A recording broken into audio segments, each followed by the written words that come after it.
À l'approche du bilan de cette 17e saison de L'amour est dans le pré, il est d'ores et déjà possible de constater que certaines histoires n'étaient pas faites pour durer.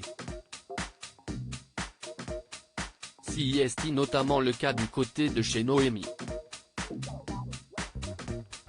La jeune céréalière de 25 ans pensait pourtant avoir fait le bon choix en invitant chez elle pour quelques jours ses prétendants Romain et Gaël.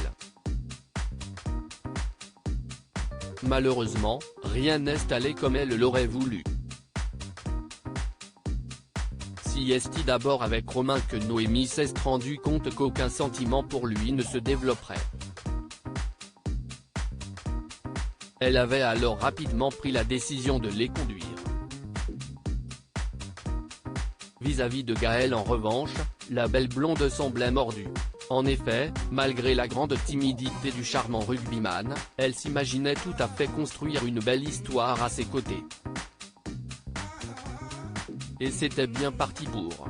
Lors d'un épisode, ils passaient leur première nuit ensemble sans toutefois aller très loin. Cette première nuit s'est très bien passée. Il y a eu le bisou et puis après. Si est tout, avait-elle confié. Sur sa fin, Noémie demeurait tout de même optimiste, avec Gaël, j'ai envie de vivre des moments simples, qu'on soit heureux et qu'on kiffe notre life. Mais 3 semaines plus tard, le très jeune couple annonçait sa séparation à Karine Le Marchand. Si est Noémie qui a pris cette décision lors d'un week-end en Corrèze, organisé par un autre agriculteur de cette saison, Guillaume du Limousin. Lors d'une interview pour Télépoche parue ce lundi 31 octobre, elle est revenue sur ce qui a cloché entre eux. Je m'attendais à un minimum de sa part, juste pour savoir si je lui plaisais. Je n'ai découvert ce qu'il disait de moi en interview qu'à au moment de la diffusion, a-t-elle regretté.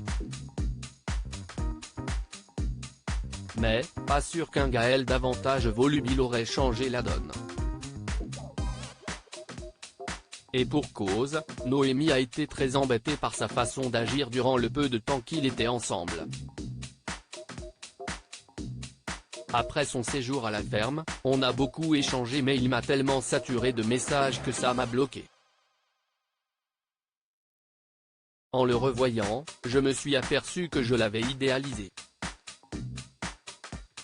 Et que, même s'il me plaisait physiquement, je ne ressentais pas le petit truc en plus, a-t-elle avoué.